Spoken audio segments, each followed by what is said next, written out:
केंद्रीय कर्मचारियों के वेतन में अच्छी बढ़ोतरी की संभावना। सरकार महंगाई भत्ता समायोजन के लिए नया फॉर्मूला कर सकती है लागू। नमस्कार दोस्तों, स्वागत है आपका हमारे YouTube channel government employ news में। एक बड़ी ही अच्छी और खुशखबरी लाखों केंद्रीय कर्मचारियों के लिए। खुशखबरी इसलिए है क्योंकि ये जुड़ी हुई है 8वें वेतन आयोग से। दैनिक समाचार पत्र में छपी ये महत्वपूर्ण खबर सभी केंद्रीय कर्मचारियों के लिए। तो जानने के लिए बने रहें इस वीडियो के लास्ट तक, क्योंकि यहाँ पर आपको ये भी बताया जाएगा कि फिटमेंट फैक्टर कितना हो सकता है। इसके अलावा बेसिक में डीए को कैसे मर्ज किया जाएगा, सब कुछ आपको इस वीडियो में बताया जाएगा। तो बने रहे इस वीडियो के लास्ट तक। दोस्तों, खबर के अनुसार 8वें वेतन आयोग के गठन को लेकर सरकार जल्द ही बड़ा ऐलान कर सकती है। इसकी प्रक्रिया चल रही है।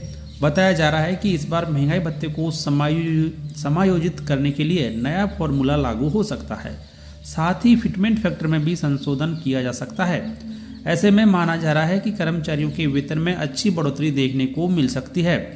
गौरतलब है कि इस साल जनवरी में केंद्र सरकार ने आयोग के गठन का ऐलान किया था। इसके अध्यक्ष और सदस्यों को नियुक्त करने की प्रक्रिया चल रही है। साथ ही आयोग के लिए संदर्भ शर्तें और कार्यादेश यानी कि टर्म ऑफ रेफरेंस की जो रूपरेखा है वो भी तैयार की जा रही है। वेतन आयोग के गठन को लेकर भी अनुशंसा पत्र जल्द ही जारी होगा। तो इसी बीच फिटमेंट फैक्टर को लेकर कई अटकलें लगाई जा रही हैं। कुछ कर्मचारी संगठन मान रहे हैं कि इस बार फिटमेंट फैक्टर 2.86 का होगा।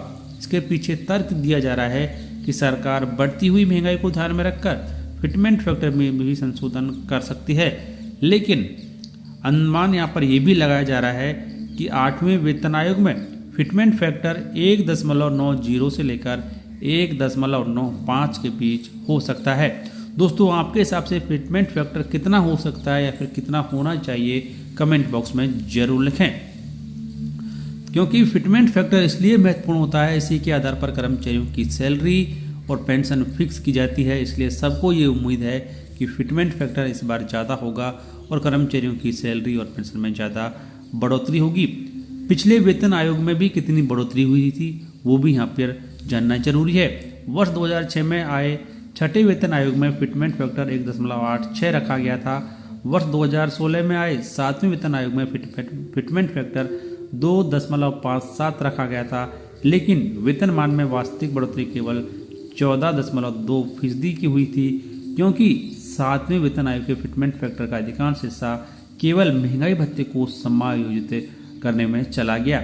इसलिए इस बार भी कर्मचारियों को यही उम्मीद है कि मौजूदा महंगाई भत्ते को बेसिक में मर्ज कर एक नया बेसिक तय किया जाएगा और उसी के आधार पर फिटमेंट फैक्टर भी तय किया जाएगा। लेकिन एक और बड़ा अपडेट यहाँ पर यह है कि सिफारिशें लागू होने में लग सकता है और समय। केंद्र सरकार ने जनवरी में 8वें वेतन आयोग के गठन का ऐलान किया था, लेकिन अभी तक गठन नहीं हो पाया है।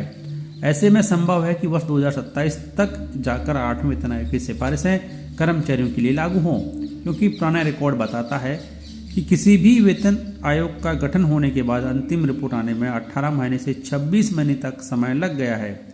छठे वेतन आयोग की रिपोर्ट करीब 18 महीने में आई थी।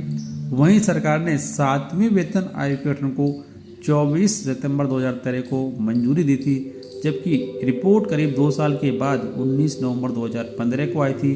तो ऐसे में 8वें वेतन आयोग गठन में देरी के साफ संकेत नजर आ रहे हैं और जिसकी वजह से रिपोर्ट आने में भी समय लग सकता है। तो आपके हिसाब से वेतन आयोग की जो सिफारिशें हैं वो कब तक लागू होगी वो कमेंट बॉक्स में जरूर लिखें। हमारे हिसाब से कि साल 2027 के जुलाई से 8वें वेतन आयोग की सिफारिशें लागू हो सकती हैं। तो ये एक बड़ी अपडेट 8वें वेतन आयोग को लेकर सभी केंद्रीय कर्मचारियों और पेंशन भोगियों के लिए। वीडियो को लाइक करें, शेयर करें आपके दोस्तों के साथ। चैनल सब्सक्राइब कर बेल आइकन प्रेस कर दीजिए और नोटिफिकेशन ऑन कर लीजिए, जिससे हर एक फ़ायदेमंद जानकारी आप सबसे पहले देख पाएंगे।